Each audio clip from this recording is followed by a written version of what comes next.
All right. Thanks everyone for joining us for our October monthly webinar. My name is Jen Braun and I'm the Director of AHA Team Training. Our webinar today is Flipping the Leadership Algorithm. And we have some fabulous presenters today. So a bit more from them in just a moment. I just have a few housekeeping items. So you guys are all probably familiar with Zoom, but just a few rules of engagement. You can access audio for the webinar either through your computer or through your phone. But please make sure if you're listening through your phone, you mute your computer speakers. If you have any tech issues, please just chat that in. We'll be happy to help. Your lines are in a listen-only mode. Throughout the presentation, we encourage you to use the chat box or the chat pod. Please note that you can either chat to everyone, meaning everyone on this webinar, or you may chat to just the hosts or the presenters. So just keep that in mind, but we encourage you to chat in any thoughts or feedback, chat in questions for our speakers today, and I will save them for the end and do a bit of a moderated Q&A. If there's any kind of technical or logistical questions, we'll definitely answer that in a moment. So please know that this session is being recorded. The chat won't be included in the recording, but if you or anyone else wishes to go back and visit this webinar, we will definitely have that up on our website and we'll let everyone know once that is available. We're very happy to offer CE credits for this webinar. We partner with Duke University to provide one credit hour for this. If you've been on our webinars before, you're used to this. You'll text the PESZUR code to the number you see there after the webinar is over today. We will definitely share this at the end of the webinar, so don't worry. Don't feel like you have to frantically write this down. We will share this at the end. But if you're new to us, in order to claim credit, you have to create a Duke OneLink account. It's a one-time only setup. And my colleague Kara has chatted in those instructions there. So just keep an eye out for that. And create an account if you've not done so in the past. If you've done so, you're good to go, but we'll share this again at the end. Just a few upcoming team training events to highlight. We have a slew of master training courses in person for the remainder of the year. Several are sold out, so we have a few left towards the end of the year that still have some seats left. So our master training courses will be held at Houston Methodist along with Tulane in New Orleans. So if you're interested in bringing a team, feel free to reach out to us. We have team rates, so we can provide you a discount code. We also have a monthly webinar next month. More details will be announced regarding that shortly, but we have an additional webinar on November 16th called VR Simulations Improves Maternal Outcomes. That's a sponsored webinar from our partners at Relias. So these links are active, so you can click on them, and Kara can also chat in the links there as well in the chat.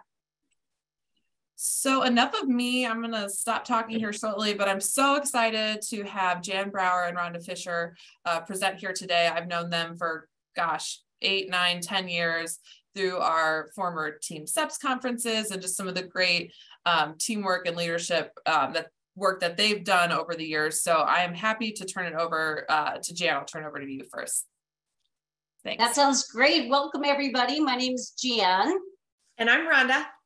And we are from Oregon. You can see the pictures in the background about our hometown near Mount Hood. I'm curious where you guys are from. If you could put in the chat box where you're tuning in from, that's always kind of fun. Making connections is super important to us. But let's get right in on the content here. Today's objectives, we're going to walk away with this great ideas. It's really about flipping the algorithm. We want to help you understand why we need to do it.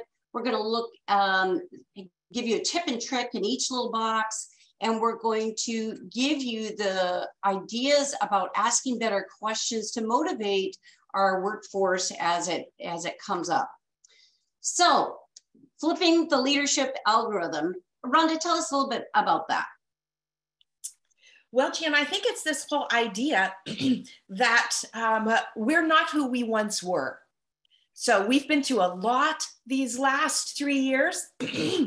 Pardon me and my voice. I'm just getting over a little illness here if I cut out. So Anyway, we're not who we once were. So we have to change the way that we're approaching our workflows, our teamwork.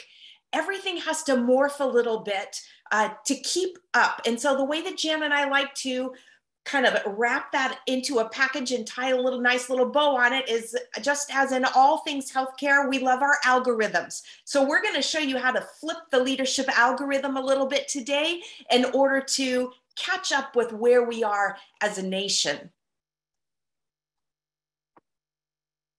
That's great. All right, so we need a new approach to our leadership because we've had a fire hose of change.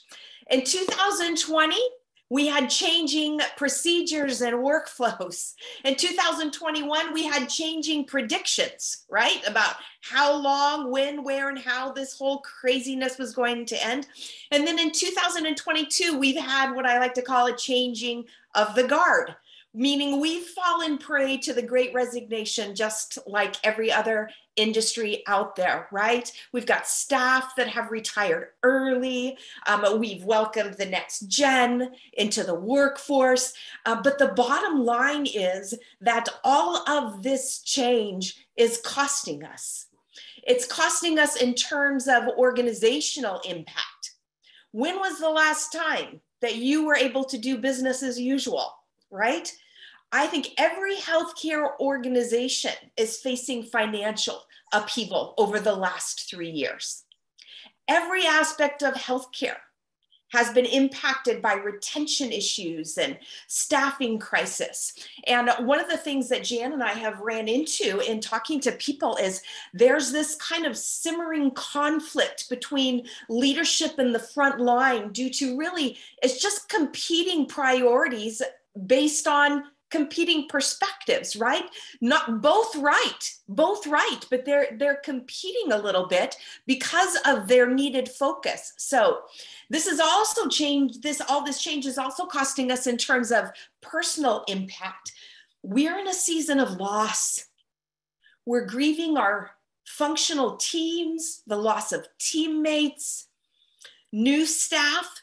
Feels a sense of loss because, as I've interacted with some of the workforce that's come in just within these last couple years, they're grieving the loss that this is not what they thought they signed up for. And then we have kind of our older staff who are grieving the loss of what's been, knowing that it's never going to look that way again. And so the bottom line, again, is that the price tag of change for the last 3 years has been high for all of us. I completely agree, Rhonda. In fact, we talked to a lot of leaders about what is bothering them or what's hard in their workforce. And what we're finding is a lot of stories about this loss, a lot of focus on, I wish it was the same, or I'm missing some of my key players that have worked here a long time. So what I'd like to propose in this, starting this out, is if we're going to get a handle on how to drive this forward, we need to change how we're looking at the issues, looking at the challenges. It's really human. It honestly is human to study your loss in such a way that you cannot see your future. And I want to just remind you is that in your car, the rear view mirror is this big and the front windshield is this big. So to start to think about flipping how you lead to the next place, you need to flip the way you see the challenge. So what do you have? Not what you've lost. That's important. Take a moment and embrace that grief. But what do you have? Who is on your team? What kind of strengths can you personally offer? Now, every leader will have some really great personal gifts they can give to their team. Like maybe you have experience, or maybe you learned something in another job about organizational strengths. Or maybe, I was just looking at the chat box, people are from all over the country. Maybe you have a colleague who's doing it well someplace else and you can tap into that teamwork. This whole place is look at your strengths, look at your team strengths. What are they doing well? We've been studying what's been wrong for so long. I think we have forgotten to look up the hill to say, well, what do we have? What do we have to work with? It's a little bit when you open your refrigerator and you go, well, what can I make out of these leftovers? It's a little bit like that. So Rhonda and I have been talking about the ABCs of leadership. Where we have been driving teams is accountability, belonging, and caring. This is a really great thing, especially when you're in incident command, like we have been for a couple of years, or top-down generational leading, where you say, yeah, jump, and they say, how high? I just need to let you know, maybe it's part of your grief cycle, but those days are now over, that you lead in this way, accountability, belonging, and then you care. You say, here's where we're going and do it now. And this is how you can fit. And eventually I'll know your name. It's very human. It's very generational, but we need to think about it in a new way. So Rhonda and I were talking about, I've been a nurse a long time. When I started nursing, we did CPR, BLS, right? What do you guys remember what we started with? Airway, airway, airway, airway, airway, right? ABC, airway. And then when eventually we got to cardiac, right? Airway, start with the airway. We want to think about flipping the leadership algorithm to be CBA. We want to look at this about caring, belonging, and ask a better question. We're going to go through each of these sections to flip the algorithm, just like we flipped the CPR algorithm. And we do things in a new way because they're more efficient, they get the job done quicker, and it sticks. It saves lives.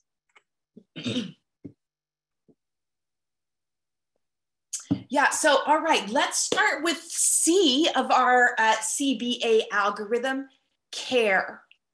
And the way that I'd love to just put the little phrase in, start with heart.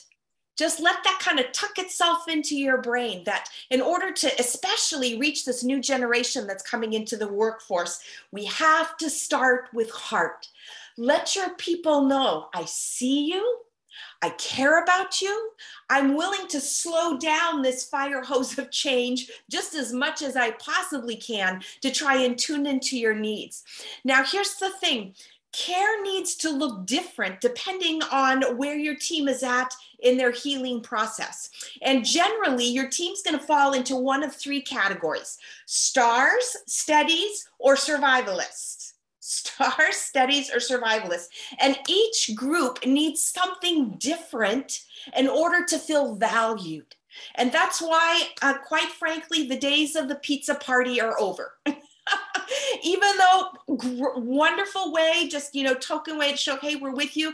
Those days are kind of over. Your staff needs more intention from you than that. So depending on what category they fall in, again, we'll have to get your brain going. What is it that they might value? So first of all, your stars. These are your high performers, right?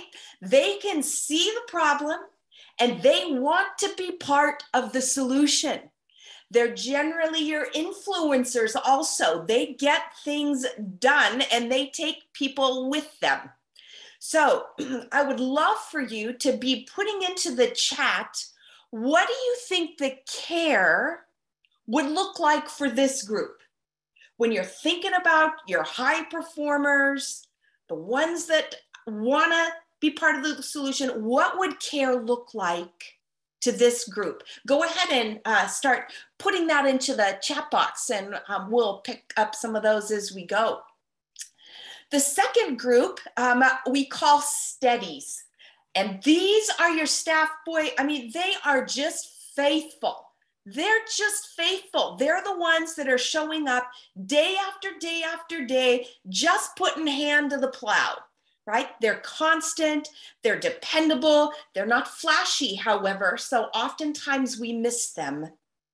But we need them desperately, and they probably make up the bulk of your workforce. So what do you think the steadies, as opposed to your stars, well, how might that look different? What might the steadies? Gosh, you guys are so amazing. The stuff coming into the chat box is just flying. I love it. I love it. Hopefully we'll be able to pick some of that up. Thanks for your interaction there. So great. So survivalists, that's our last group. These people are hanging on by a thread, and it shows. And what I want to remind you when it comes to care for these people is to remember that poor behavior is usually just a cover for a heart condition that needs attended to. If you've got somebody who looks like they're hanging on by a thread, they've probably got a backstory that you know nothing about, that they probably need to have attended to in order to raise up and become that steady team player that they have been before, and I believe can be there again.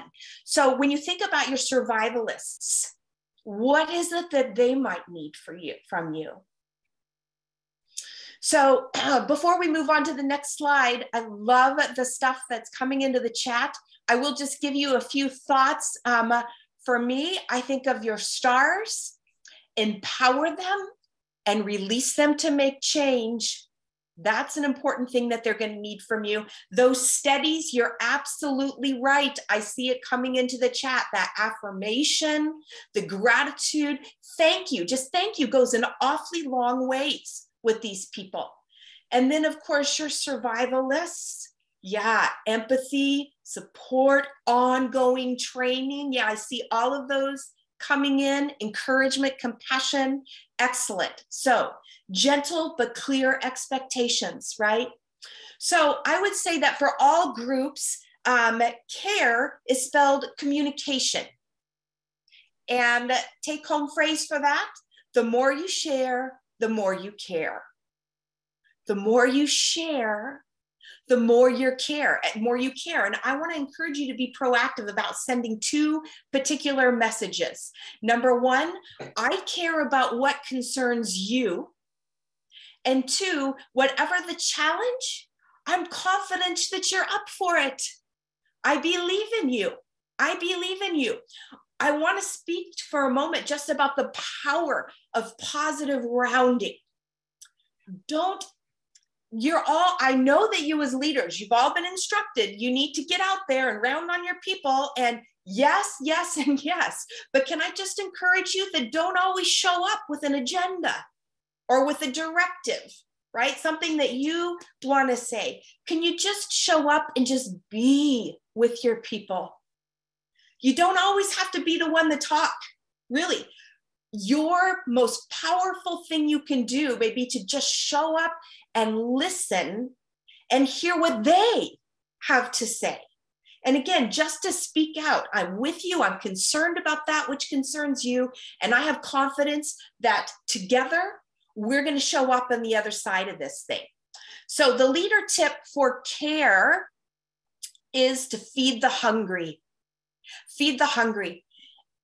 I know as leaders in this day and age, you're probably short on both time and availability, right? So if you are going to spend your gold coins anywhere, spend them on the people that are leaning in. What I mean by that is spend your time and your intention on the ones who have a desire to grow and to move forward. So that's care of our algorithm. Let's move on to belong. Belong. So in today's world, and in particular with our present workforce of millennials and Gen Zs. So this is so important as we think about the difference that our workforce is showing up, that their paradigms, their perspectives, what works for them. This is so critically important in healthcare, this sense of belonging. Relational leadership is critical. It's foundational to forward motion. This generation is motivated by relationship. That task or that project that you would love for them to pick up, that may not be all that compelling to them. But the opportunity to partner with you in order to accomplish that particular project or task, oh, that will hook them. It will hook them. So what you need to do, or may I encourage you rather, is to flip your leadership algorithm to a model of invite and invest. Invite and invest. Invite a few teammates to help identify the gaps. Your front line, your people out there who are doing the work, they know what's not working better than you do. So invite them in to identify those gaps that are present, and then invest in a few staff who are ready to lean in and create solutions. Invite them to solve it with you. With you. Again, it's that partnership. It's this relational thing that we're driving at. It's different than the old, as Jan mentioned. It's different than that old top-down game of shoulding and shaming, right? Don't should on your staff. It's not going to get the job done. It's also not going to work for you just to do it yourself, because that's faster, or to just leave them to themselves. Relational leadership says, I want you to come along, because together we can solve this better. So one of the most fun and productive things that you can do as a leader, go ahead, Jan, flip, thank you. One of the most fun and productive things that you get to do as a leader is just hold up the mirror. Hold up the mirror to your team. Help them see in themselves what you see in them. Their gifts, their talents, their strengths, and how they can channel those for the sake of the team. Don't assume that they can see these things about themselves. And it's going to take some intention on your part, as Jan mentioned, as we started the webinar, about that needing to, after the last 3 years, we've been so problem focused. We've been so kind of indoctrinated to find and solve the problems that we're forgetting the bigger picture of looking up and seeing our strengths. So it's something you're going to have to be really intentional about. But don't make assignments authoritatively or arbitrarily. You want your staff to find their sweet spot. You want them to sweet spot into their place of impact. It's so important, because you deepen that sense of belonging when people see how they fit on the team. So it's a retention tool, really, because when people feel like they belong, when they see that they're making a difference because they're operating in their strengths, that's when they're going to stick it for the long haul. So care, belong, and Jan's going to take it from here. Thank you, Rhonda. I just want to echo how important it is, because we're now in a generational workforce that learns and leads differently. And so it's the temptation is to say it's wrong because they don't do it the way I understand or the way I've always done it. I really want you to be mindful about switching and looking at their strengths, their unique strengths as generations, to how do we release those going forward? How do we engage from the inside out? And that's exactly, you have to start with the heart in care and belong, looking at their strengths and calling those out. So here's the belong leader tip. Invite to solve with you. I had an experience where my up chain invited me into a 2-year-long project that didn't look very fun. I gotta tell you, it was just like a whole host of work and something we had never done before. But actually I said yes because I wanted to work with her. So this power of your personal influence is exactly what motivates your staff. if they can say, hey, I saw lots of things in the chat box about the power of mentoring. This is exactly how it works. Come with me while we do this thing together. And then as soon as I invite you and invest in you, then I will release you. So I'd love to know in the chat box about what are some tools, what are some ways that you invite your staff to join me, to join you on the projects that you need to do anyway. What kinds of tips and tricks do you use to invite and invest? So while you're typing in the chat box, let me just do a few ideas that I have. So one is to share a clear vision. Make sure that everybody on the team knows.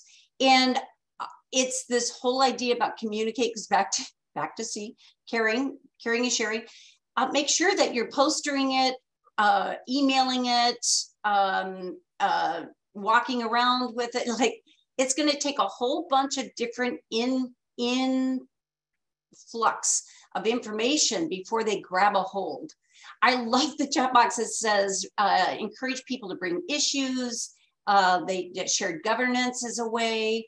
Give them the why behind it, tie it into performance appraisals. This whole piece about casting a vision they can grab and then saying, where would you like to belong? Now, the research on the millennials and Gen Z is that they really highly value, I belong, where do I fit? So like Rhonda said, you can't find it unless it gets called out. So take time to call those out and invite them into a specific role that you see that they would be successful about. Leave parts, I see in the chat box, leave parts in the agenda of your meetings to have people contribute about what's on their mind, so you know what is driving the team. Really, we're looking for tools, tips and tools to drive the team from the inside out instead of from the outside in.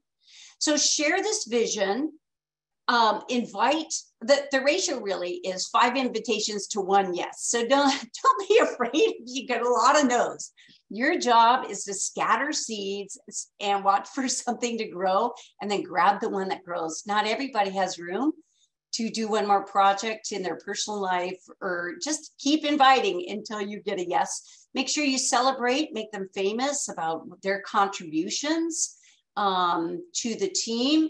When I led the team in this big project, I invited one of our new grads onto the team, knowing she was going to contribute in a different way and that she would have that for her resume, but she learned what it looks like to lead a big project by being part of that. So all the emails had her name on it. Her contributions were at the level she could give. She designed our t-shirts, which was awesome. It was great. And then release as soon as you can with guardrails. Help them stay safe as you release them to do the project. And Rhonda famously says, when in doubt, say yes as many times as you can.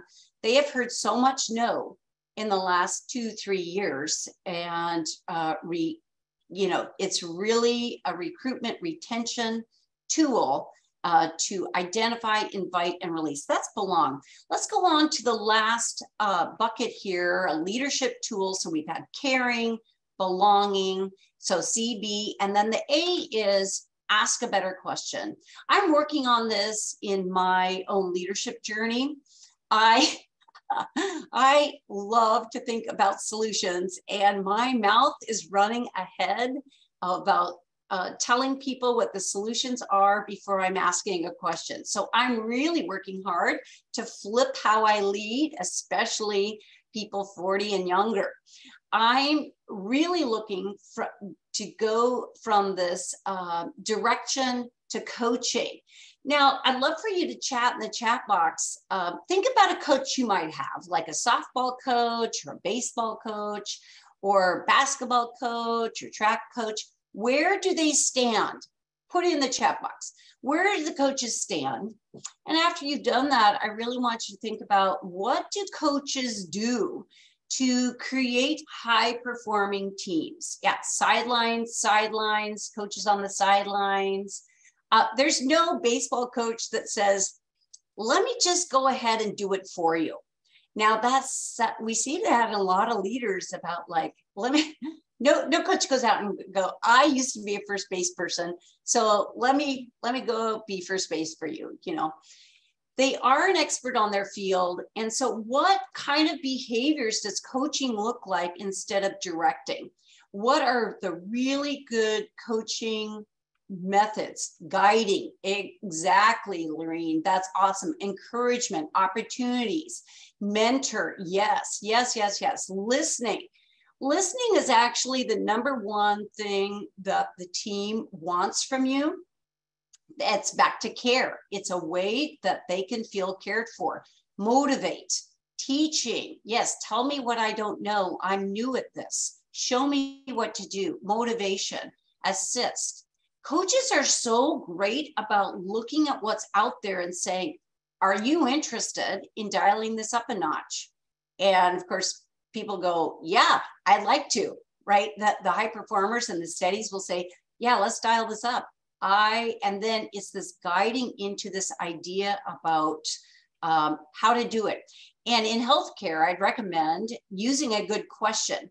Now, the difference between directive leading and asking a better question, this coaching model, is it takes more time. What I want to tell you is that Invite Invest takes more time, but it sticks.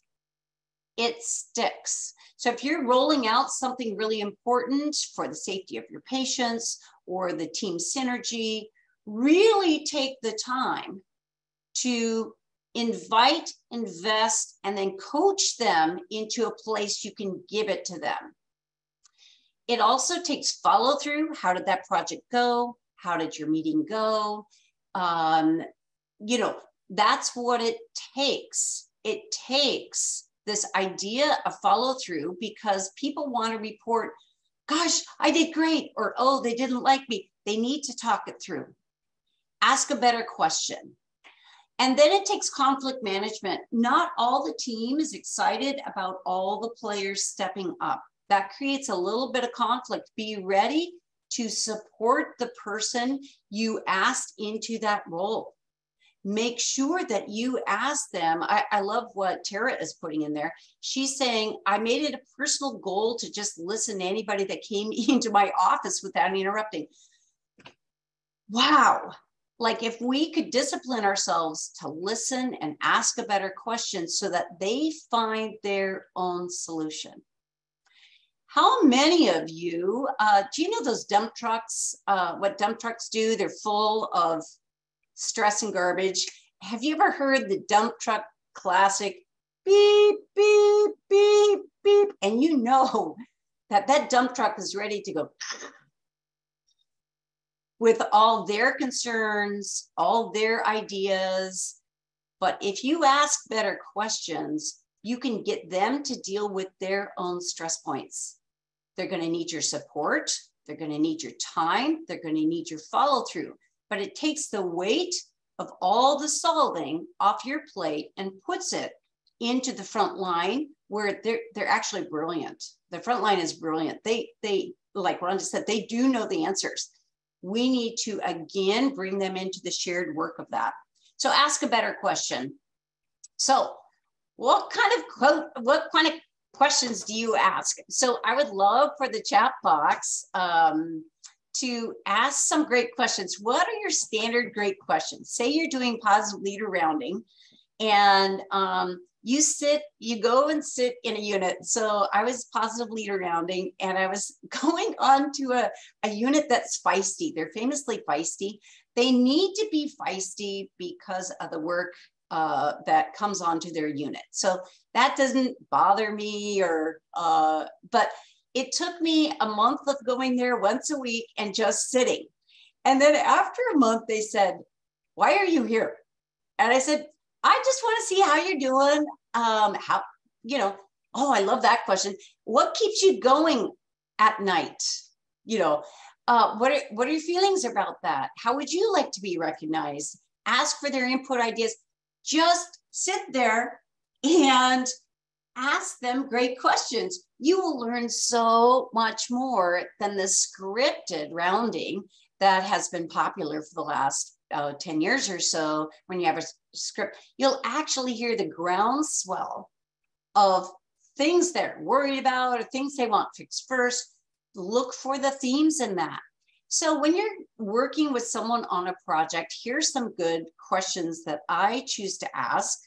I say things like, well, what would it look like if you were doing it this way? When do you plan to have that done? So if you have someone, a lot of the stress points about the millennials is they don't get things done in a timely manner. Their question is a little, they operate a little bit differently. So when do you plan to have that done? When can I expect to have that on my desk? When will that email be coming through to me in follow-up to this project that you're on? So asking a question instead of saying, why don't you have that in? You know, look at what Melissa put in the chat box. What's the biggest opportunity that you see here? You know, these are things that will get, look at the last question that I suggested, what will it take to get this thing to turn around? Again, get that heart to turn and drive from that front line.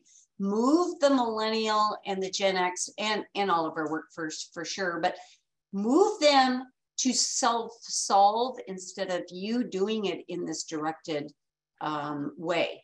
I don't know how to pronounce your name, Shakora, but what is your vision for this unit? Yeah, what a great place to start. By asking great questions, you can begin to drive the unit forward again. You can change the momentum. You can actually move people forward into a more functional idea. All right, so here's your leadership tip, is lead with curiosity. So say you're in a meeting and it all goes south and you're like, oh my gosh, what is happening here? Take a pause and ask a question. Say you have someone in tears in your office or in frustration, anger in your office, which often indicate the same thing, different behavior, but it's the same core thing. Bad behavior equals something's wrong here. If you see these symptoms, lead with curiosity. Can you tell me more about what's going on here? Can you bring some other words around what has upset you today? What's the core of what you're looking at? Lead with curiosity. Move the team in such a way that you are demonstrating, I want to hear from you. I'm interested in your solutions. You know, those pieces, leading with curiosity instead of a quick judgment. And I got to just confess, I go in, I go, oh, I assume, Rhonda and I use the term assume-aside. I go in and assume-aside, and it never goes out right when I go, oh, this is the problem, let me solve it. It feels quicker, but not in the long run. Lead with curiosity. So let's sum all this up before we get to your questions. I'm really interested in your questions into the chat box. We can continue after we finish our summary and thinking about the last little bits up here. Is that I'm really interested to hear nationally. We've got people on the call from Washington to Florida. I saw California on that. I saw Pennsylvania, Rhode Island I saw on there. Let's team up together and say, how do we feel about this algorithm switch? What really hit home to you? I'm really interested in where do you feel like you have a leadership growth? What kind of self-assessments do you want to have? So as you're kind of thinking about that, let me review, and then we'll go to the summary and some Q&A. All right, so here's your summary slide. How to flip your algorithm, leadership algorithm. And you notice the slide, the photos that we chose here is a journey, and there's mountains ahead. You guys are stress points in healthcare. I've been in healthcare a long time. They never actually go away. We just changed their title.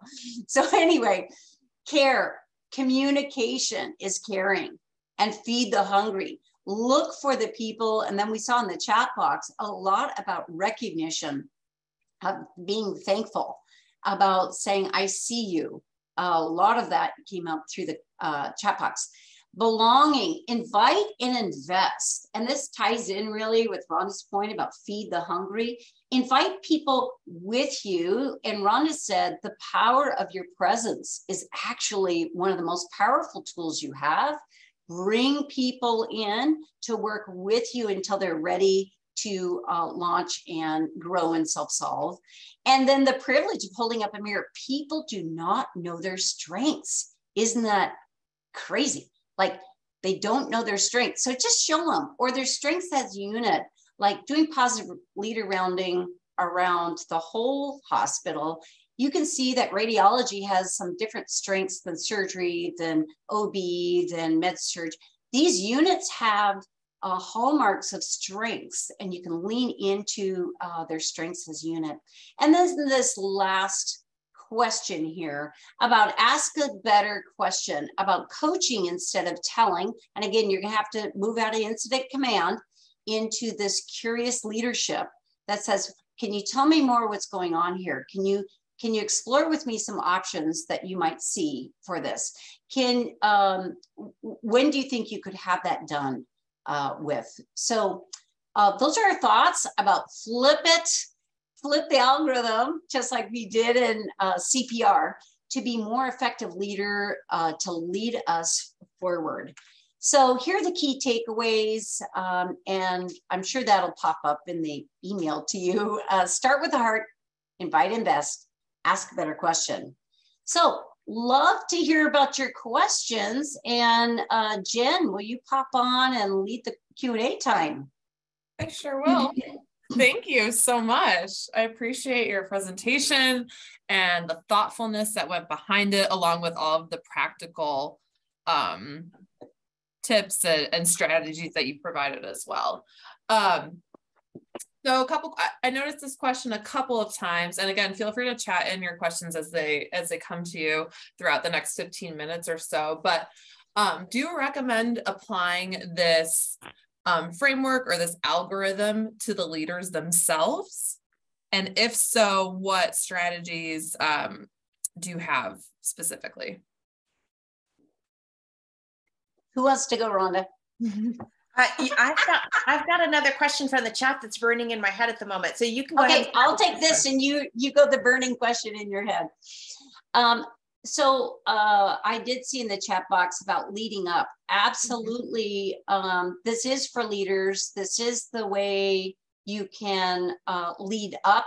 And by that, I mean, maybe your boss isn't great at this yet, or maybe you are in the front line and need to lead up your, so lead by example. And if they're like, you know, what are you doing? You can say, this is what I learned to do. This is what I'm working on.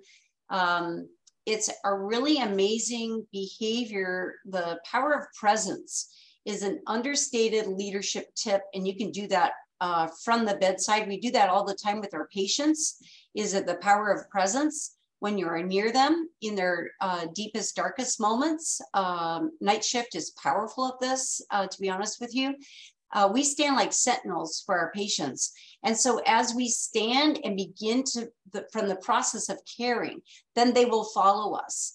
So as you lead other leaders, or lead your shift, or lead your boss, this whole place, if you flip the way you are in team steps, it's called situational leading. If you're the situational leader, absolutely start with yourself, and you will watch the culture shift. It's pretty powerful. Yes, you can start it from any level in the organization, and please do. Kind of a follow-up to that, Dana said, would engaging key unit staff to be champions for leading up be reasonable? 100%. And again, that goes back to belonging. Invite, invest, the hungry, that's the action point of care. Invite, invest into some key leaders that are influencers. Rhonda talked about that. And then teach them this. Go through this webinar with them and say, how can we do this differently? And then be also thinking about the strengths, like Rhonda's slide was. Sometimes it's the individual strengths, like the influencers, and sometimes it's shift strengths, like what night shift offers versus day shift. sometimes they have different strengths. You can lean into those if you want to drive something forward in the strengths they have. Yeah. Absolutely. Champion away. I'd love to just, address a couple of the things that I saw in the chat. One in particular that I hear you speaking to, several of you speaking to, which is that drives back to that competing priorities and perspectives, right? Between leadership and the front line. So we're all facing this. We're all facing this. And my encouragement to you is back to that. The more you share, the more you care. The more you share, the more you care. The more transparency that you can have about, gosh, these are the kind of decisions that, we're having to reckon with as we look at, can we get more staff and how do we fund that staff? And, bringing the staff into the conversation. So there will certainly be times where those perspectives are just going to go like this. But if you've made the effort towards transparency, that feels empowering to them, and letting them be part of the process. It's, again, inviting them to solve it with you. So when it's, gosh, do we pay our own staff more, or do we keep paying this money out to travelers? Okay, well, this is when your unit-based staffing committees really need to fire up, right? And you bring it back to the staff and say, well, let's look at all the variables here. And what do you suggest as a solution? Or if you were sitting in the position of leadership, how would you overcome this particular obstacle? And just empower them into that place of solving it with you. That's powerful, Rhonda. I really agree with that, is that we're really in the travelers and the fatigue. I saw Melissa was the staff is drained, not only from the working understaffed, but they continue having rotating training. It's like, oh, I'm a preceptor again. I'm orienting again. I'm like, can I just take a blood pressure by myself? Like, or, whatever. This whole thing is real. So the draining is why it has to start with care. Mm-hmm. You have to say, I see you. Thank you so much. I see you're drained and you keep going. Let me reward that by being together. What would make a difference here? What would ease your way? Mm-hmm. This piece is really a powerful thing. You can't solve it. And we had one leader recently say, I decided to pay them more, but they're still not happy. It's the caring piece that that will really fill the drained hole.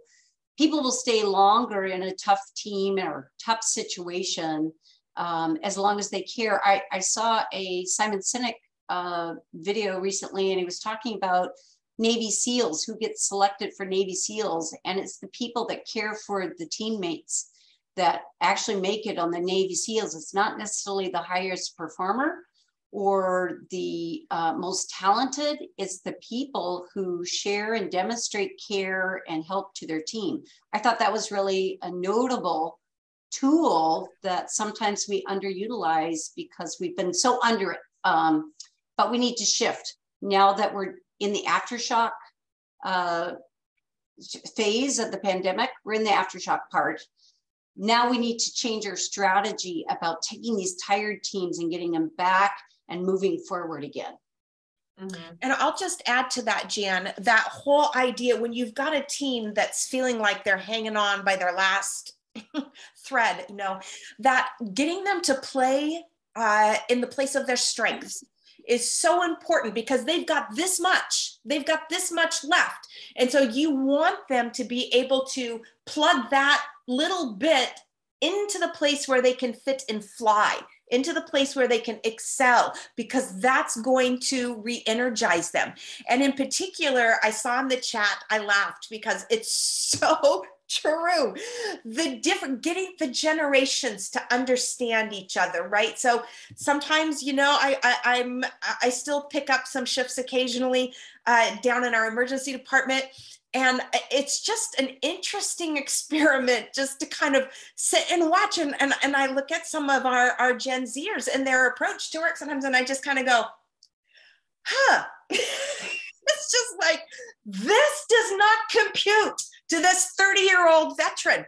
And so my strategy has really been, again, just to engage them with, okay, so what part of our day seems what would make you feel like you've made the most impact today? Like what feels where you can actually like fly in your strength today, and kind of just retooling their perspective. Jan, you're dying. And then taking that, I love that, Rhonda, that if they only have this much to give because they have so much fatigue, and granted, there's a whole bunch of people that don't have anything to give, it's okay.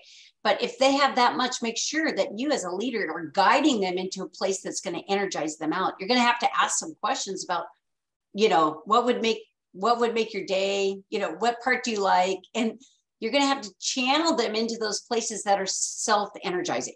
I love that, Rhonda. That was awesome. Yeah. Yeah, there's a lot of questions that came in surrounding how best to foster good teamwork and collaboration amongst the different generations in the workforce. So I'm just going to try and like kind of merge some of these questions together.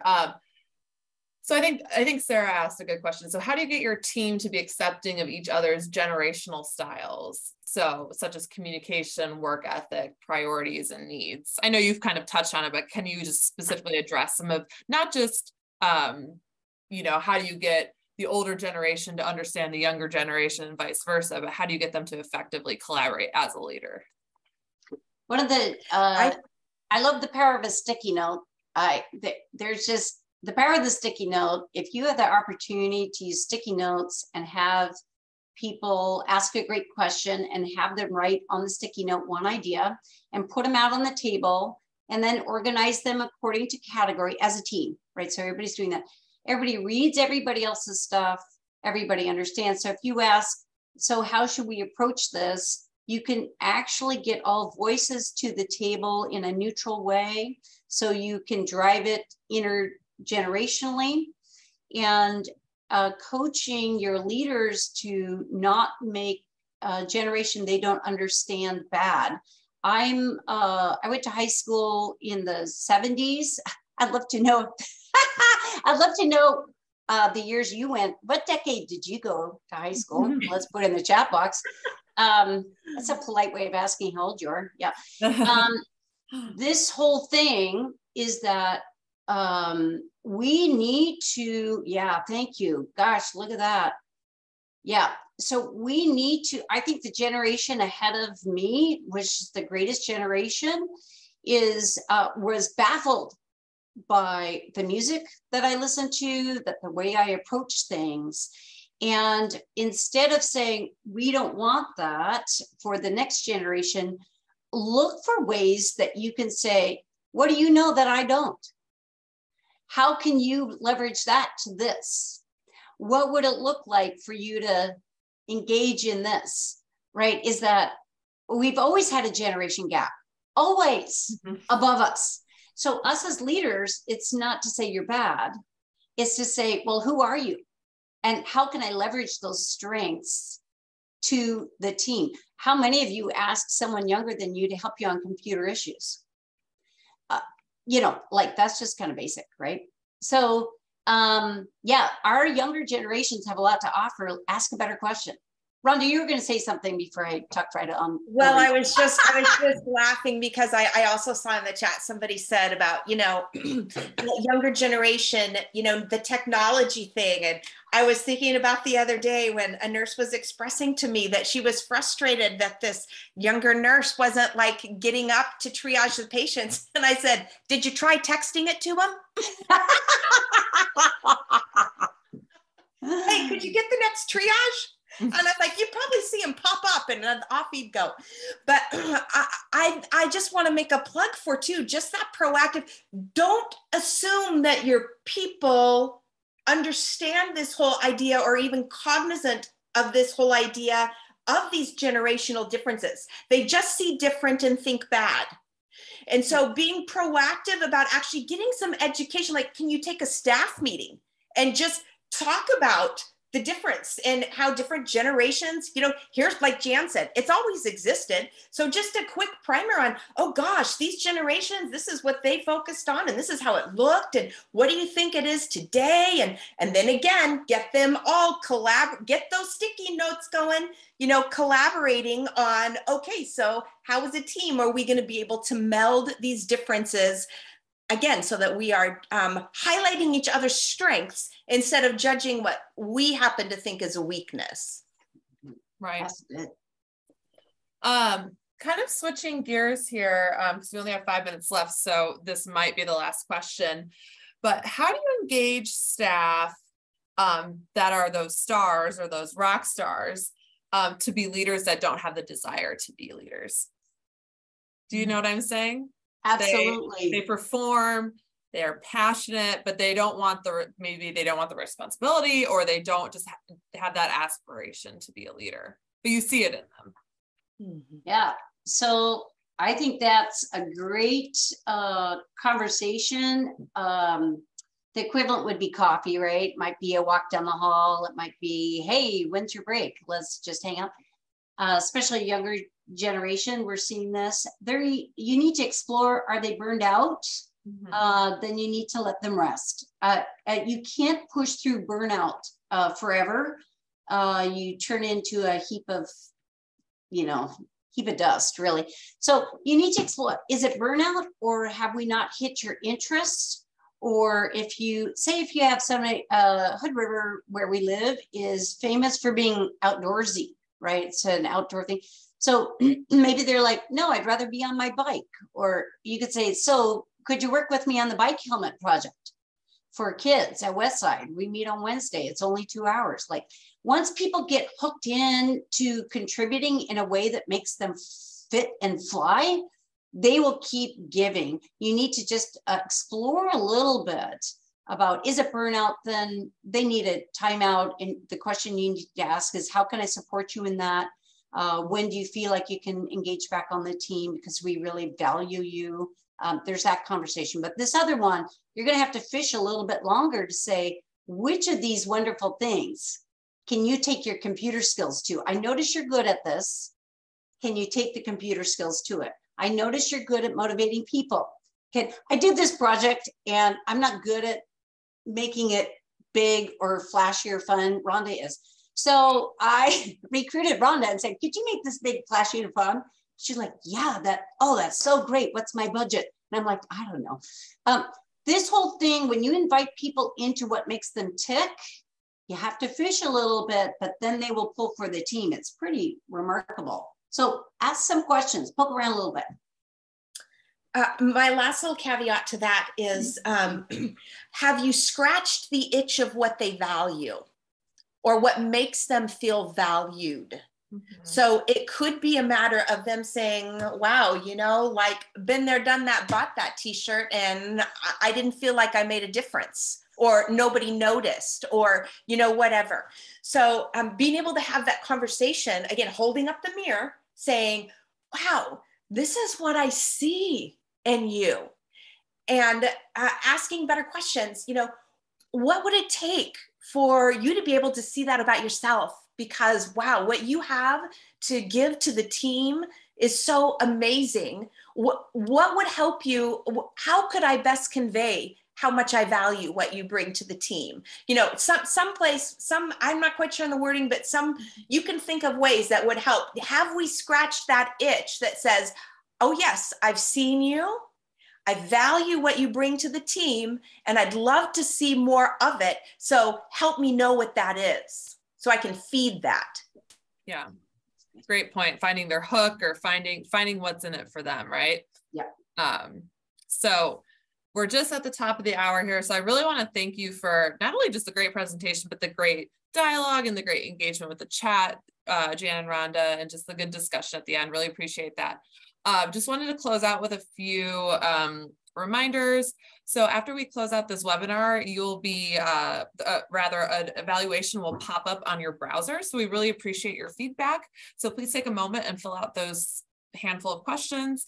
As a reminder, you can get CEs for this presentation. So please text the code you see there to that number within the next 24 hours. Kara has sent in the CE instructions numerous times, so just please refer back to your chat if you need anything else. So I want to end today's webinar by thanking Jan and Rhonda for an awesome, inspiring, and very strategic yet practical webinar on leadership. So thank you so much, and I hope everyone has a great rest of their day.